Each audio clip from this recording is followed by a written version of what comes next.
कैसे हो प्यारे विद्यार्थियों। उम्मीद है आप सब बहुत ही अच्छे होंगे। तो स्वागत है आप सभी का आपके ही अपने YouTube channel friend of student में। इस वीडियो क्लास में हम प्रश्नावली 3.5 के पहले सवाल को सॉल्व करेंगे। पीछे के सभी सवाल हम लोगों ने सॉल्व कर लिए हैं। आप इन सभी सवालों को इस चैनल पर देख सकते हैं।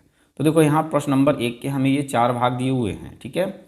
और हर एक भाग में हमें दो दो रैखिक समीकरणें दी हुई हैं, यानी रैखिक समीकरणों का एक एक युग्म दिया हुआ है। तो सबसे पहले तो हमें इस सवाल में ये चेक करना है कि इन चारों युग्मों में से किसका एक अद्वितीय हल है, किसका कोई हल नहीं है, या किसके अपरिमित रूप से अनेक हल हैं, ठीक है।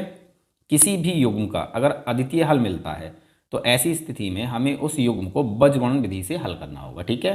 पीछे के सवालों में हमने रैखिक समीकरण युग्मों को हल करने की 3 विधियां सीखी थी, ग्राफीय विधि, प्रतिस्थापन विधि और विलोपन विधि। यहाँ पर एक अन्य विधि सीखेंगे और इसका नाम है बीजगणन विधि। इस वीडियो क्लास में हम फर्स्ट पार्ट को सॉल्व करेंगे, ठीक है। तो चलिए सवाल को सॉल्व करते हैं। अच्छे से समझाऊंगा, सवाल आपको समझ में आ जाएगा। तो स्टूडेंट्स, फर्स्ट पार्ट में हमें ये दो रैखिक समीकरणें दी हुई हैं। सबसे पहले तो हमें ये चेक करना है इस युग्म का क्या एक अद्वितीय हल है या कोई हल नहीं है, या फिर अपरिमित रूप से अनेक हल है। अगर इस समीकरण युग्म का एक अद्वितीय हल मिलता है तो हम इसको बीजगणन विधि से हल करेंगे, ठीक है।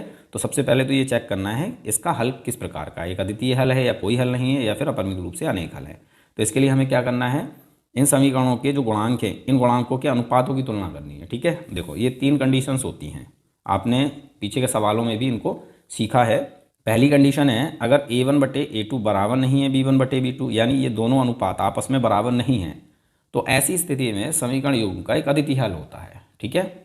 दूसरी कंडीशन है अगर a1/a2 बराबर है b1/b2 लेकिन बराबर नहीं है c1/c2, यानी ये दोनों अनुपात आपस में बराबर हैं लेकिन तीसरा अनुपात बराबर नहीं है, तो ऐसी स्थिति में समीकरण युग्म का कोई हल नहीं होता है।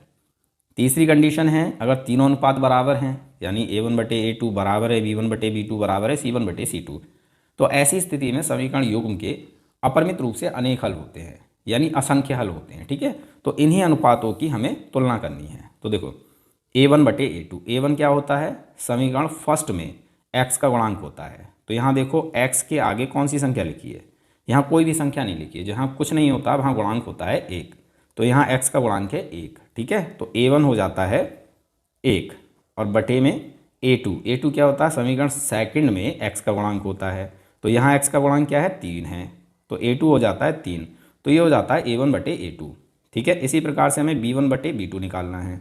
तो b1 क्या होता है, समीकरण फर्स्ट में y का गुणांक होता है, तो यहाँ y का गुणांक क्या है, -3, ये b1 हो जाता है। बटे में b2 क्या होता है, समीकरण सेकंड में y का गुणांक होता है, तो यहाँ y का गुणांक क्या है, -9, तो b2 हो जाता है -9।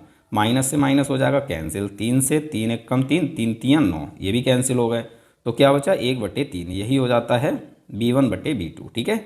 इसी प्रकार से हमें c1/c2 निकालना है। तो c1 क्या होता है, समीकरण फर्स्ट में अचर पद होता है, ये रहा अचर पद। देखो यहाँ पर x है, यहाँ पर y है और इसमें कुछ नहीं है। जहाँ कुछ नहीं होता है वही अचर पद होता है, तो यहाँ अचर पद है -3, यही है c1, ठीक है। इसी प्रकार से बटे में है c2, तो c2 क्या होता है, समीकरण सेकंड में अचर पद होता है, तो यहाँ अचर पद है -2, तो c2 हो जाता है -2, माइनस से माइनस कैंसिल हो जाएगा, तो हमें क्या मिलेगा, 3/2, ठीक है। अब हमें इन अनुपातों की तुलना करनी है। तुलना करने पर तो देखो तुलना करते हैं, यहाँ a1/a2 कितना है, 1/3, ठीक है। और b1/b2 कितना, ये भी है 1/3, यानी ये दोनों अनुपात आपस में बराबर हैं। लेकिन c1/c2 कितना है, 3/2, ये बराबर नहीं है। तो इनकी तुलना करने पर हमें क्या मिल रहा है, हमें मिल रहा है a1/a2 बराबर है b1/b2, लेकिन बराबर नहीं है c1/c2। इस कंडीशन में समीकरण युग्म का कोई हल नहीं होता है, जैसा कि अभी हमने देखा। तो यहाँ बस हमें यही लिखना है, समीकरण युग्म का कोई हल नहीं है। समीकरण युग्म का कोई हल नहीं है, क्यों, क्योंकि यहाँ हमें क्या मिला तुलना करने पर, a1/a2 बराबर है b1/b2 लेकिन बराबर नहीं है c1/c2। ऐसी कंडीशन में समीकरण युग्म का कोई हल नहीं होता है। तो यहाँ हमारा ये फर्स्ट पार्ट कंप्लीट हो जाता है, इससे आगे हमें सॉल्व नहीं करना है। क्यों, अगर हमें इस समीकरण युग्म का एक अद्वितीय हल मिलता तभी हम इसको बीजगणन विधि से हल करते, ठीक है। तो यहाँ पर हमें क्या मिला है, कोई हल नहीं है, तो यहाँ से आगे हमें सवाल को सॉल्व नहीं करना है। यहीं हमारा फर्स्ट पार्ट कंप्लीट हो जाता है। तो उम्मीद है सवाल आपको समझ में आ गया होगा। मिलते हैं अपने अगले वीडियो क्लास में अगले सवाल के